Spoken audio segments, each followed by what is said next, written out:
Hello, my dear friends. Welcome to my new educational channel, LKRL English Studies. I am Lingraj and now I am going to teach you basic English from zero volume.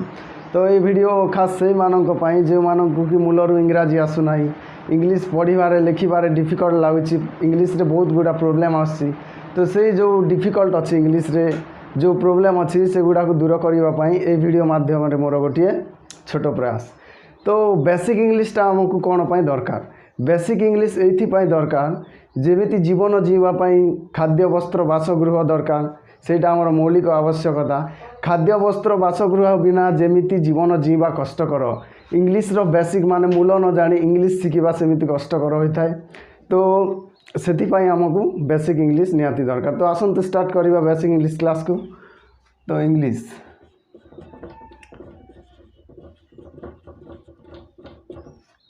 इंग्लिशटा कौन English दुई प्रकार रही थाए गोटे subject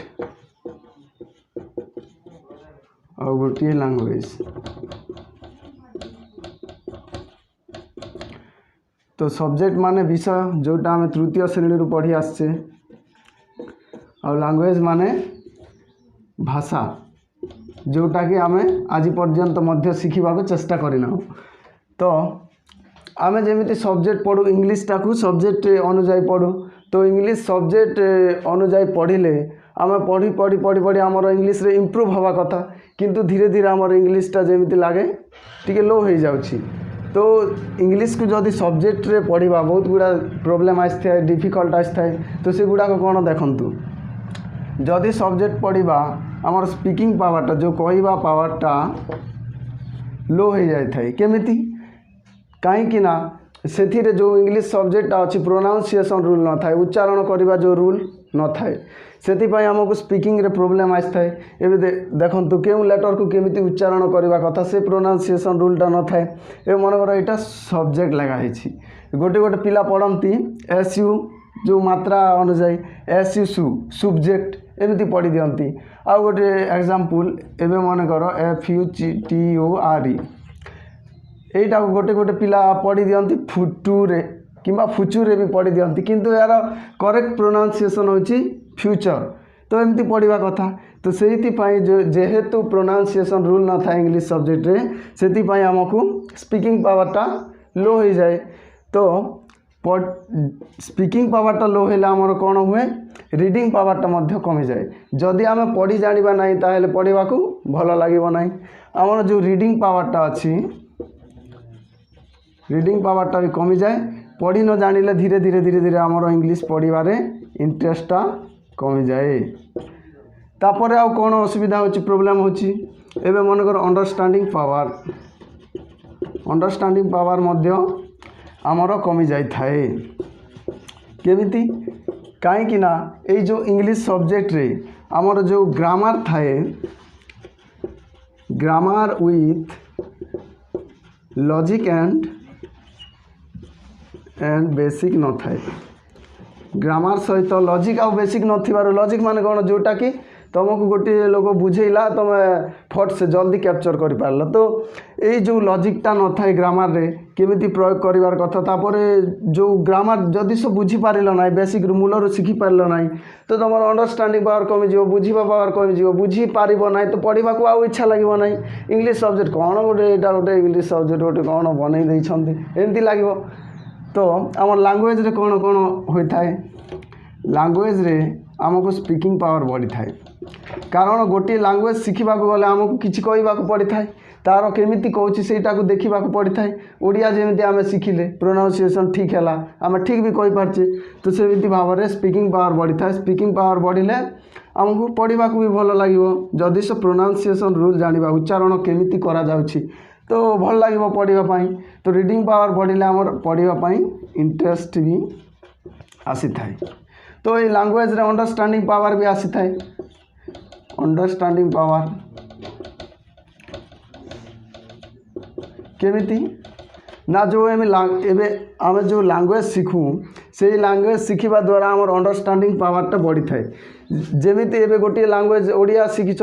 Odia language शिखी Odia किए जस कहला किए लिखी कौन गोटे तो ସେଇଟା देखिले फट से बुझी जाऊ आम सेमिति जदि लांगुएज शिखा अंडरस्टांडिंग पावर बढ़िबो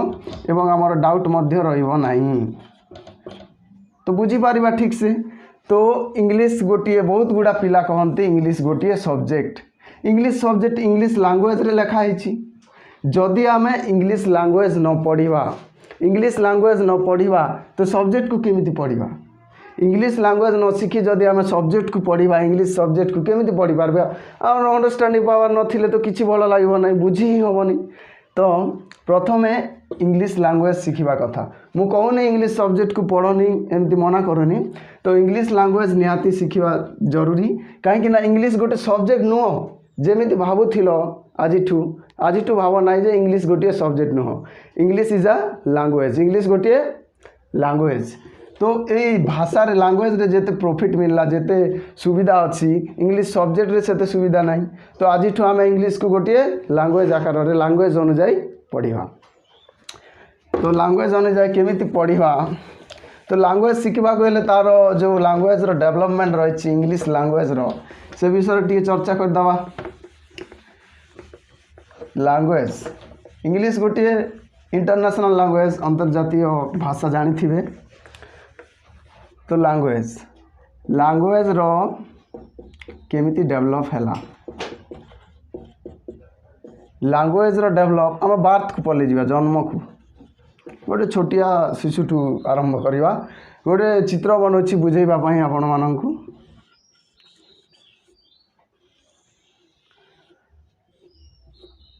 तो यहाँ हला तार ब्रेन आउ यहाँ हला तार आई आखि यहाँ तार कान यहाँ तार दांत आउ यहाँ तार टंग माने जीव आउ ये पाखरे रहा आमर स्वर पेटिका इंग्लिश रे कहती कौन भोकाल कॉर्ड स्वर पेटिका। तो ये जो भोकाल कॉर्ड रही यहाँ को भोकाल कॉर्ड कहती स्वर पेटिका कहती। तो जिते बेले गोटे शिशु जन्म निए से कौन करने चाहे यही भोकाल कॉर्ड रु किसी साउंड बाहर करने चाहे साउंड कौन पर बाहर करने को चाहे ना कि कहीं ना तार मनर जो भावना अच्छी ताकू अन्य लोकों पाखरे से कहवाई चाहे। तो ये भोकाल कॉर्ड साउंड द्वारा से जो भोकाल कॉर्ड आमर यहाँ रही तो ये भोकाल कॉर्ड द्वारा से कौन करे किसी साउंड बाहर करे तो सही साउंड को कौन कह जाए भोकाल साउंड बा स्वर ध्वनि या को भावेल साउंड भी कहती स्वर ध्वनि। तो गोटे शिशु जन्म नेला पर कौन करे तार भोकाल कॉर्ड को यूज करे खाली भोकाल कॉर्ड को यूज करे भोकाल कॉर्ड यूज कर एमती करे कि नहीं गोटे शिशु। तो सेमिति करके जो साउंडटा बाहर करे ताको भोकाल साउंड कहती स्वर ध्वनि कहती। आउ जो आमर लिप्स माने ओठ प्लस टीथ माने दांत एवं टंग माने जीभ एवं आमर जो पार्ट्स ऑफ बॉडी। तो आम जोटा कि लिप्स आमर ओठ तापर गला टीथ आमर दांत टंग जीभ आमर जीभ पार्ट्स ऑफ बॉडी आमर देहर अंग प्रत्यंग द्वारा आम जो साउंड को आम उच्चारण करिथाउ। तो आमर अंग प्रत्यंग द्वारा जो आमर साउंड उच्चारण होता है ताकू कॉन्सोनांट साउंड कहा जाय थाए एटा को व्यंजन ध्वनि कहती ओडिया रे। तो भोकाल साउंड और कॉन्सोनांट साउंड तो जिते बेले आमर गोटे शिशु तो से जानी न था लिप को केमिति यूज करिवार कथा आमर दांत को केमिति यूज करिवार कथा आमर पार्ट्स ऑफ बॉडी को केमिति यूज करिवार कथा से तो जानी न था खाली से भावुता है किसी गोटे कहबी केमिति कहे कि माँ मते जोर रे भोक लगुच मत भात दियो जन्म है मात्र कहेनी से खाली कह कांदब हाँ एमती कांदी से खाली कह कांदिले भोकाल कॉर्ड यूज होची स्वर पेटिकार। तो से लिप टीथ रो प्रयोग जानी न थाए से केउठु शिखे ना ताकू ता माँ शिखाती ता बापा शिखाती तापर जो परिवेश रोचंती लोक मैंने से माने शिखाती एमती यूज करू एमती कहबू माँ माँ माँ कह माँ केते केते बेले से मो भी कहीद मो कहीदेव मो कहना माँ माँ धीरे से माँ तो एमती शिखाती धीरे धीरे तापर से कौन करे आमर एनवायरनमेंट जो लोक मैंने थांती एनवायरनमेंट थिला जो लोक मानक ठारू से लिप्स रो टीथ रो टंग रो आ पार्ट्स ऑफ बॉडी रो आमर इटा यूज कर जानती यूज कर जानिकी तापर जो आमर व्यंजन ध्वनि अच्छी कन्सोनांट साउंड से बाहर कर जाने बाहर कर जानिला पर से गोटे भाषा शिखी जाए धीरे धीरे शिखे एमती गोटे गोटे लोक अच्छा तो गोटे गोटे शिशु कही भी जानती ना मझी मझे मनकर कहबार अच्छी मु भात खाइबी मु भात खाई मु शाग खाई भी लगेबे ना मु भात खाई मु शाग खाई मु सोई भी कहती ना तो सहीटा को एनवायरनमेंट लोक मैंने कही दिखती एमती करूँ सेमती कहबू तो ताकू कॉपी करके धीरे धीरे धीरे धीरे से शिखे तो ये पार्ट्स ऑफ बॉडी रे टिके डाउट हो आमर जो अंग प्रत्यंग केमिति यूज होमर जो कहला बेले केमिति साहाय्य कर बी कह बी टिके ट्राए कर बी कह तुम पेटटा काम दूसरी पेट आग को जीव भीतर को जीव बी जाऊँगी ना नाई तो सेमिति गोटे शिशु प्रथमे भोकाल साउंड स्वर ध्वनि बाहर करे भोकाल कॉर्ड तापर परिवेश लोक मानकर ठारू से कन्सोनांट साउंड शिखी थाए बुझीगला तो आमे जिमा साउंड को साउंड विषय टी आलोचना करवा तो आमे जानिले जे लैंग्वेज रो डेवलपमेंटा केमिति हला लैंग्वेज रो डेवलपमेंट साउंड रो हला आम एटा इंग्लिश लैंग्वेज रो कथा कहूँ इंग्लिश लैंग्वेज जो जेकोसी लैंग्वेज दुनिया रो जेकोसी लैंग्वेज वर्ल्ड रो जेकोसी लैंग्वेज साउंड रो ही होता है विकास तार विकास डेवलपमेंट तो लैंग्वेज आमर साउंड रो डेवलप है तापर गला आमर जो साउंडटा केते प्रकार रहा साउंडटा है भावेल्स आउ कन्सोनांट्स जानी थे साउंड केते प्रकार भावेल्स आउ कन्सोनांट्स तो आमर इंग्लिश रे आमर इंग्लिश लैंग्वेज रे साउंड केतोटी अच्छी भावेल्स 5टी ना जदि 5टी भावुथि भूल 20टी अच्छी भावेल्स आउ आमर साउंड जो कन्सोनांट साउंड केतोटी अच्छी एटा 21टी अच्छी 21 टोटाल आमर केते हला 44 44टी साउंड तो इंग्लिश रो 44टी साउंड अच्छी एटा को फोनेटिक ट्रांसक्रिप्शन कह जाए तो एमती डिक्शनरी रे गले एमती सिंबल देखा पाइबो एमती गुड़ाए सिंबल अच्छी जोटा कि ए फोनेटिक ट्रांसक्रिप्शन रे अच्छी तो से गुड़ाक जो एमती थिला सिंबल तो पिला मानक डिफिकल्ट है इंग्लिश शिखापी जिते बेले डिफिकल्ट है इंग्लिश शिखापी से जन्म नेला लेटर रो उद्भावन करागला लेटर रो उद्भावन करागला एतिकी बुझीगला लेटर रो उद्भावन है तो लैंग्वेज डेवलपमेंट साउंड रो है साउंड रो लेटर आसीगला तापर लेटर केते प्रकार 2 प्रकार एटा भी भावेल्स लेटर कन्सोनांट लेटर तो भावेल्स लेटर केतोटी रहा 5टी रहा एटा लेटर साउंड नुह किंतु ये 5टी लेटरटा आमर जो साउंड रही 20टी साउंड उच्चारण करवा द्वारा तो कन्सोनांट साउंड केतोटी रहा 21टी तो 21टी जो कन्सोनांट साउंड नुह सॉरी कन्सोनांट 21टी जो लेटर रहा सेटा जो इंग्लिश रो साउंड अच्छी केतोटी 24टी अच्छी सेटा को या द्वारा उच्चारण करहब तो भावेल्स है कन्सोनांट्स तो भावेल्स कौन व्हाट इज भावेल तो भावेल क्या कह कहीदे भावेल लेटरटा क्या आम कहवा तो a letter that pronounce with the help of vocal cord a letter that pronounce with the help of vocal cord is called vowel तो जो आमर स्वरपेटिका अच्छी स्वरपेटिका द्वारा आम डायरेक्ट सीधा जो अक्षर को उच्चारण करिथाउ ताकू भावेल लेटर कह जाए आउ कन्सोनांट क्या कह A letter that pronounced with the help of lips, teeth, tongue and parts of body is called consonant. तो जो अक्षर को आमे जो भोकाल कर सहित आमर जो लिप्स अच्छी आमर ओठ अच्छी ओठ जीभ तापर गला आमर पार्ट्स ऑफ बॉडी टीथ साहाय्य आमे कहि पारि थाउ ताहाकु कुआ जीव कोन कॉन्सोनेंट लेटर बुझिला। तो लेटर दुई प्रकार हो गला तो टोटाल केते हला लेटर 26 टी एई 26 टी लेटर को कौन कहबा हमें अल्फाबेट। एई 26 टी लेटर को कहबा हमें अल्फाबेट। अल्फाबेट अर्थ कौन वर्णमाला अल्फाबेट अर्थ वर्णमाला जानी थिबे। तो ये 26 टी लेटर को कह जीव अल्फाबेट जदि 100 टी एस लगे देबा ताहले भूल ही जीव वर्णमाला हमनी एटा लैंग्वेज ही जीव तो हमें एस लगेबा नहीं अल्फाबेट्स नो अल्फाबेट। तो राइट तो